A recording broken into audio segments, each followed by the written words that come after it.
The first of the positive commandments is the mitzvah to know that there is a God, as Exodus 22 states, I am God, your Lord. 2. To unify him, as Deuteronomy 6:4 states, God is our Lord, God is one. 3. To love him, as Deuteronomy 6:5 states, and you shall love God, your Lord. Or to fear him, as Deuteronomy 6:13 states, fear God, your Lord. To pray, as Exodus 23:25 states, and you shall serve God, your Lord. This service is prayer. 6. To cling to him, as Deuteronomy 10:2 states, and you shall cling to him. 7. To swear in his name, as Deuteronomy 10:20 states, and you shall swear in his name. 8. To emulate his good and just ways, as Deuteronomy 28:19 states, and you shall walk in his ways. To sanctify his name, as Leviticus 22:32 states, and I shall be sanctified amidst the children of Israel. To recite the Shema twice daily, as Deuteronomy 6:2 states, and you shall speak of them when you lie down and when you arise. To study Torah and to teach it to others, as Deuteronomy 6:2 states, and you shall teach them to your children. 12. To tie tefillin upon our heads, as Deuteronomy 6:8 states, and they shall be an emblem between your eyes. 13. To tie tefillin upon our arms, as Deuteronomy 6:8 states, and you shall tie them for a sign upon your arms. 14. To make tzitzit, as Numbers 15:38 states, and you shall make tzitzit for them. 15. To affix a mezuzah, as Deuteronomy 6:9 states, and you shall write them on the doorposts of your home. To collect the people to hear the Torah being read in the year following the Shemitah year, as Deuteronomy 31:12 states, gather together the people. For each man to write a Torah scroll for himself, as Deuteronomy 31:12 states, write down this song. For the king to write a second Torah scroll for himself, in addition to the one which he is required to write to fulfill the mitzvah incumbent upon every man. Thus, he will have 2 Torah scrolls, as Deuteronomy 17:19 states, and he shall write for himself a copy of this Torah. To bless God after eating, as Deuteronomy 8:10 states, after you eat and are satisfied, you shall bless God, your Lord. To build God's chosen house, the temple, as Exodus 25:8 states, and you shall make a sanctuary for me. 21. To revere this house, as Leviticus 19:30 states, and revere my sanctuary. 22.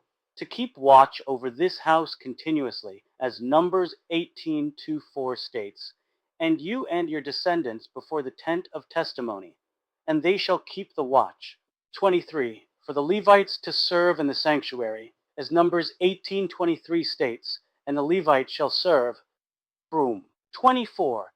For a priest to sanctify his hands and feet at the time of service in the temple, as Exodus 30:19 states, and Aaron and his sons will wash. 25. To prepare the candles of the sanctuary, as Exodus 27:21 states, Aaron and his sons shall prepare it. For the priests to bless the Jews, as Numbers 6:23 states, in this manner you shall bless the children of Israel. 27. To arrange bread and frankincense before God in the temple on every Sabbath, as Exodus 25:30 states, and you shall place the showbread on the table. 28. To burn a spice offering twice each day, as Exodus 37 states, and Aaron shall burn incense upon it. 29. To keep a fire burning on the altar for burnt offerings continually, as Leviticus 6:6 states, and you shall keep a fire burning continuously on the altar. 30. To remove the ashes from the altar, as Leviticus 6:3 states, and he shall remove the ashes. 31. To send impure people out from the camp of the divine presence, i.e. the sanctuary, as Numbers 5:2 states, and you shall send from the camp all the leprous, any zav, and anyone who has contracted impurity because of a corpse. 32. To show honor to Aaron's descendants and to give them priority regarding all holy matters, as Leviticus 21:8 states, and you shall sanctify him. 33. To clothe the priests with the priestly garments for service in the temple, as Exodus 28:2 states, and you shall make holy garments. 34. To carry the ark upon our shoulders when it is to be carried, as Numbers 7:9 states, and they shall carry it on their shoulders. 35. To anoint the high priests and kings with the anointing oil, as Exodus 30:30-31 states, anoint Aaron, this shall be sacred anointing oil. 36. For the priests to serve in the sanctuary in individual watches, and for them to all serve as one on the festivals, as Deuteronomy 18:6-8 states, when the Levite shall come, he can serve, with the exception of that which is theirs by ancestral right. For the priests to become ritually impure, and mourn for their relatives in the same manner as other Jews who are commanded to mourn, as Leviticus 21:3 states, he shall become impure for her. 38. For a high priest to marry a virgin, as Leviticus 21:13 states, and he shall marry a woman who is a virgin. 39. To offer the Tamid offerings each day, as Numbers 28:3 states, this is the fire offering, 2 each day continuously. For the high priest to offer a meal offering each day, as Leviticus 6:13 states, this is the sacrifice of Aaron and his descendants. 41. To offer an additional sacrifice every Sabbath, as Numbers 28:9 states, on the Sabbath day, 2 lambs. 42. To offer an additional sacrifice every Rosh Chodesh, as Numbers 28:11 states, on your Rishai Kodeshim. 43. To offer an additional sacrifice on Pesach, as Leviticus 23:36 states, for 7 days you will bring a fire offering unto God.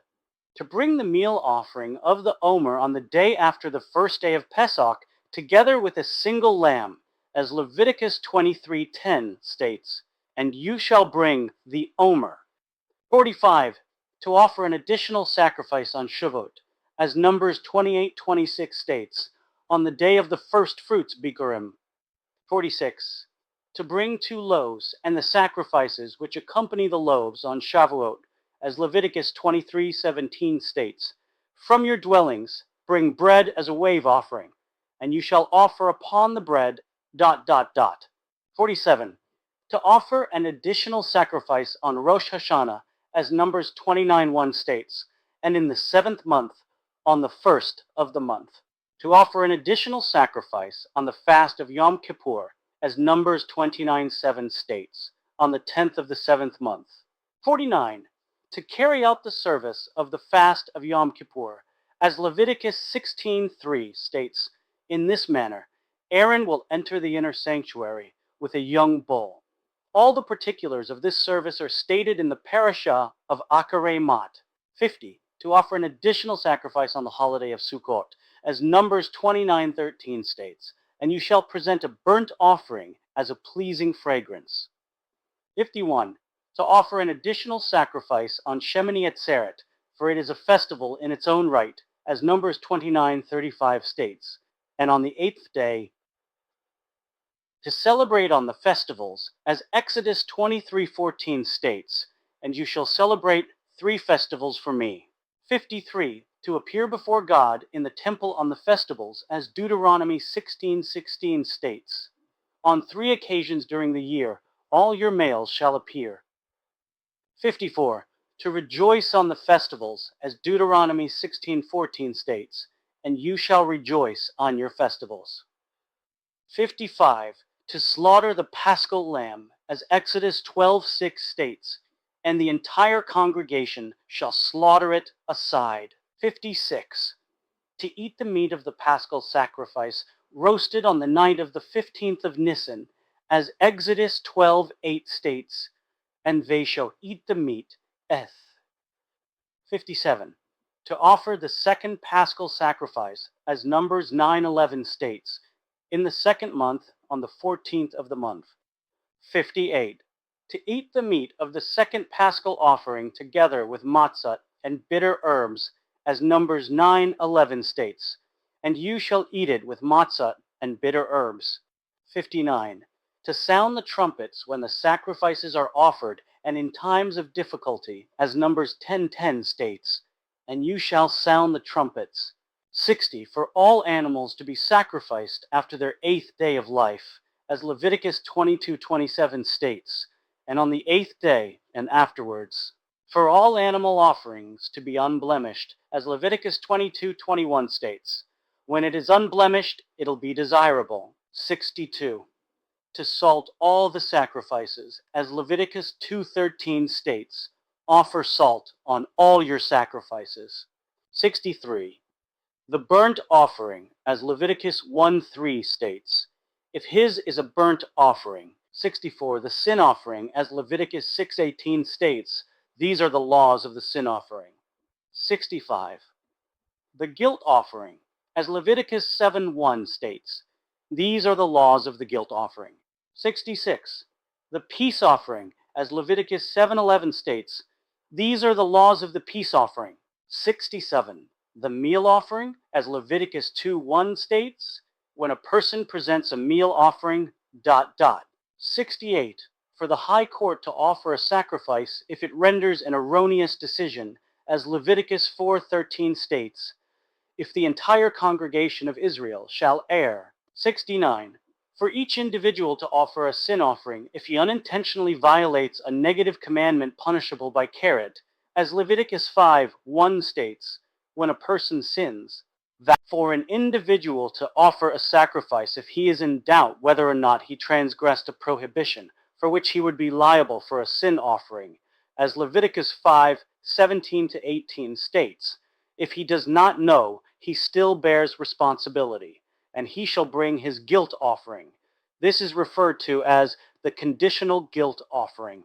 For the following individuals: a person who unknowingly used sacred property, a person who sinned by stealing, one who had relations with a maidservant designated for another person, or one who denied possession of an entrusted object and took a false oath, to bring a guilt offering.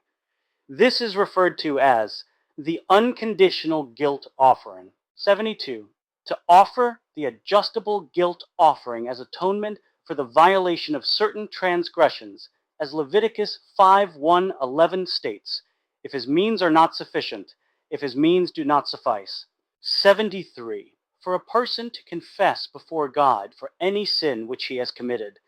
This applies when he brings a sacrifice for atonement, and when he does not bring a sacrifice, as Numbers 5:6 states, and they shall confess the sins that they committed.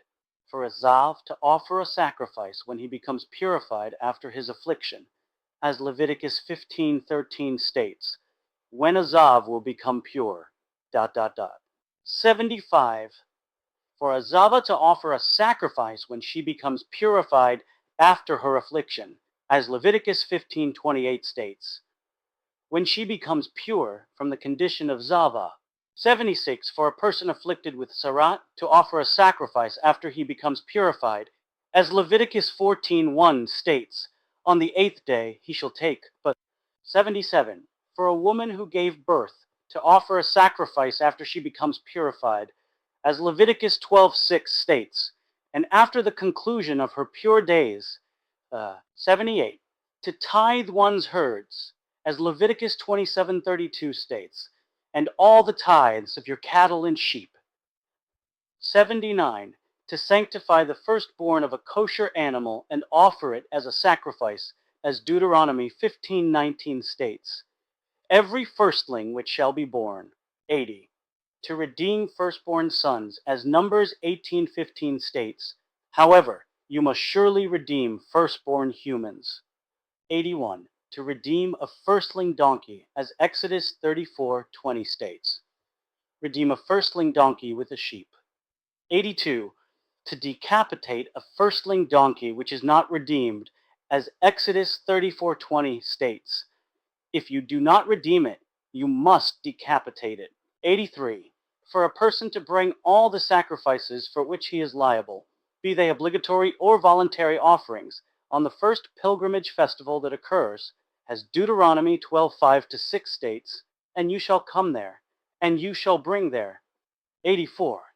To sacrifice all the offerings in God's chosen house, i.e., the temple, as Deuteronomy 12:14 states.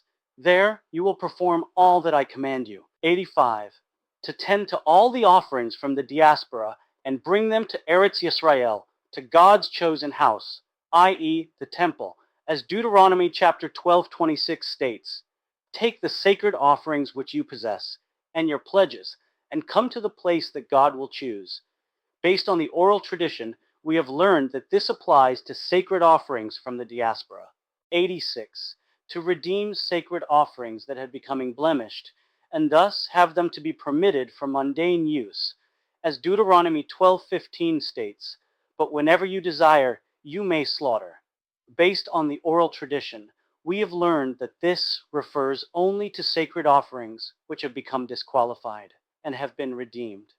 87. That an animal substituted for a sacred offering be regarded as sacred, as Leviticus 27:33 states. Both the original animal and the one substituted for it shall be consecrated. 88. To eat the remains of the meal offerings, as Leviticus 6:9 states. Aaron and his sons will eat the remainder of it. To eat the flesh of the sin and guilt offerings, as Exodus 29:33 states, and they shall eat the sacrifices with which atonement was made for them. 90. To burn sacred meat which became impure, as Leviticus 7:19 states, and the flesh which touches anything impure shall be burnt. 91. To burn the leftovers from the sacrifices, as Leviticus 7:17 states. The leftovers from the flesh of the sacrifice shall be burnt with fire on the third day. For a Nazirite to grow his hair long, as Numbers 6:5 states, he shall let the hair of his head grow without cutting it. 93. For a Nazirite to shave his hair when bringing his sacrifices at the conclusion of his term as a Nazirite, or during his Nazirite term if he becomes impure, as Numbers 6:9 states. Should a person die in his presence, he must shave, and for a person to fulfill any promise which he utters, be it a sacrifice, a gift to charity, or the like, as Deuteronomy 23:24 states, what you have spoken, take heed to fulfill. 95. To carry out the laws regarding the nullification of vows, as mentioned in the Torah. 96. For everyone who comes in contact with the corpse of an animal to become impure, as Leviticus 11:39 states, should an animal die. 97. For the dead bodies of the 8 species of crawling animals mentioned in the Torah to impart ritual impurity, as Leviticus 11:19 states, these shall be impure for you. For certain foods to impart impurity, as Leviticus 11:34 states, from all the food which ye will eat. 99. For a woman in the niddah state to be impure and to impart impurity to others. 100. For a woman who gives birth to be impure like a woman in the niddah state. For a person afflicted with sarat to be impure and to impart impurity. 102. For a garment afflicted with sarat to be impure and to impart impurity. 103. For a house afflicted with sarat to impart impurity. 104. For a zav to impart impurity. 105. For semen to impart impurity. 106. For a zavah to impart impurity. 107. For a corpse to impart impurity. For the sprinkling water used for the purification process involving the red heifer to impart impurity to a person who is ritually pure, and to impart ritual purity to a person who is ritually impure, solely because of contact with a human corpse. All the laws dealing with these different types of impurity, and the majority of the judgments regarding all types of ritual purity and impurity, are explained explicitly in the written law. 109. For the process of purification from all types of ritual impurity to involve immersion in the waters of a mikvah, as Leviticus 15:16 states, and he shall wash all his flesh in water. Based on the oral tradition, we have learned that this washing involves immersion in a body of water in which one's entire body can immerse at one time. 110. For the process of purification from sarat, be it a person afflicted with sarat or a house afflicted with sarat, to involve a staff of cedar, a hyssop, the crimson wool, 2 birds, and spring water, as Leviticus 14, verse 2 states. This shall be the purification process for the person afflicted with sarat. For a person afflicted with sarat to shave all of his hair, as Leviticus 14:9 states, and it shall be on the 7th day ye shall shave all his hair. For a person afflicted with sarat to make known his condition to all others, according to the instructions mentioned in Leviticus 13:45, his garments shall be torn, his hair shall grow uncut, he shall cover his face to the lip, and he shall cry out, impure, impure. Similarly, all others who are ritually impure must make known their condition. 113. To prepare the red heifer so that its ashes will be ready, as Numbers 19:9 states, and it will be a keepsake for the congregation of Israel. 114. For a person who makes an endowment valuation to give the specific amount of money stated in the Torah portion, as Leviticus 27:2 states, when a person expresses a vow. 115. For a person who makes an endowment valuation concerning a non-kosher animal to give the required amount of money, as Leviticus 27:11 states, and he shall cause the animal to stand. 116. For a person who makes an endowment valuation concerning his home to give the value determined by the priest, as Leviticus 27:14 states, and the priest shall determine its value. For a person who consecrates his field to give the fixed amount determined by the Torah, as Leviticus 27:16 states, and the value you attach to it shall be according to the amount of seed. 118.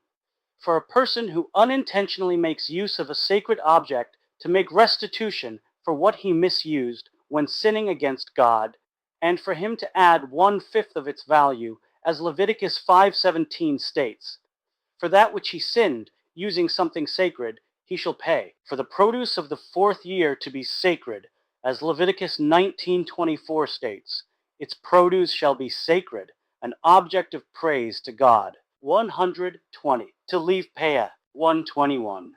To leave Leket. 122. To leave a forgotten sheaf.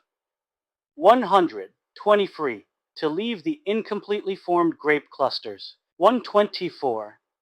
To leave the individual fallen grapes.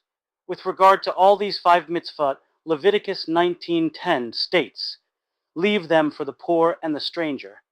This verse states the positive commandment for all these.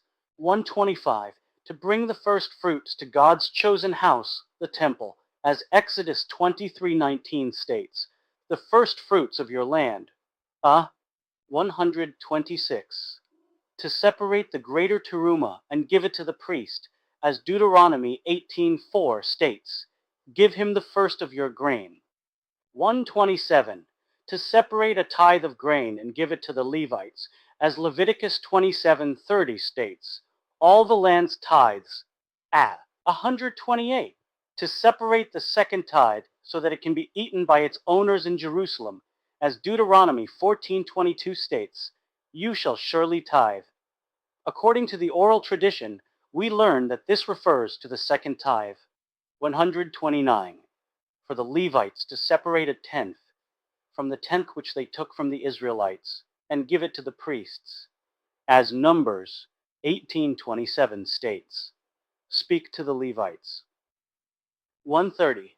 To separate the tithe for the poor instead of the second tithe in the 3rd and 6th years of the 7-year agricultural cycle, as Deuteronomy 14:28 states, at the end of 3 years, remove a tithe of all your crops. 131. To give thanks, reciting the declaration concerning the tithes, as Deuteronomy 26:13 states, and you shall declare before God your Lord, I have removed the sacred foods, in the PTD. 132. To read the statement acknowledging thanks for the first fruits, as Deuteronomy 26:5 states, and you shall respond and say before God your Lord. And then 133. To separate challah and give it to the priest, as Numbers 15:20 states, the first of your dough, the challah, you shall separate as an offering. 134. To let the land lie fallow in the 7th year, as Exodus 23:11 states. In the 7th year you shall let it lie fallow, and withdraw from it. 135. To refrain from agricultural work in the 7th year, as Exodus 34:21 states. From plowing and harvesting you shall rest. 136. To sanctify the Jubilee year by refraining from agricultural work, as is done in the Shemitah, as Leviticus 25:10 states, and you shall sanctify the 50th year. 137. To sound the shofar in the Jubilee year, as Leviticus 25:9 states, and you shall sound the shofar blasts. 138. To free all land in the Jubilee year, as Leviticus 25:24 states. For all your ancestral lands, there will be redemption for the land. 139. To allow houses in a walled city to be redeemed within a year, as Leviticus 25:29 states. If a person shall sell a residential house in a walled city, Fos. 140. To count the years of the Jubilee year and the Shemitah years within it, as Leviticus 25:8 states. And you shall count 7 Shemitah years. 141. To remit all financial obligations in the 7th year, as Deuteronomy 15:2 states. Every creditor must remit. 142. To seek to collect a debt from a Gentile in the 7th year, as Deuteronomy 15:3 states. Seek to collect a debt from a Gentile. However, what your brother owes you must remit. 143. To give a priest the shank bone, the jaw, and the maw from an animal which is slaughtered, as Deuteronomy 18:3 states, and you shall give the priest the shank bone. Will. 144. To give the first portion of the fleece to a priest, as Deuteronomy 18:4 states, give him the first portion of the shearing of your sheep. 145. To render judgment with regard to property which is dedicated, whether dedicated to God or dedicated to the priests, as Leviticus 27:28 states. However, any dedication that will be made. 146. To slaughter an animal, beast, or fowl, and afterwards to eat their meat, as Deuteronomy 12:21 states. And you shall slaughter your cattle and your sheep. 147. To cover the blood of beasts and fowl which are slaughtered, as Leviticus 17:13 states, and you shall pour out its blood and cover it with dust. 148. To send away the mother bird from the nest when taking the young, as Deuteronomy 22:7 states, you shall surely send away the mother. 149. To check the signs with which animals are identified as kosher, as Leviticus 11:2 states. These are the animals which you may eat. 150. To check the signs of fowl, in order to differentiate between one which is kosher and one which is not kosher, as Deuteronomy 14 verse 11 states. All birds which,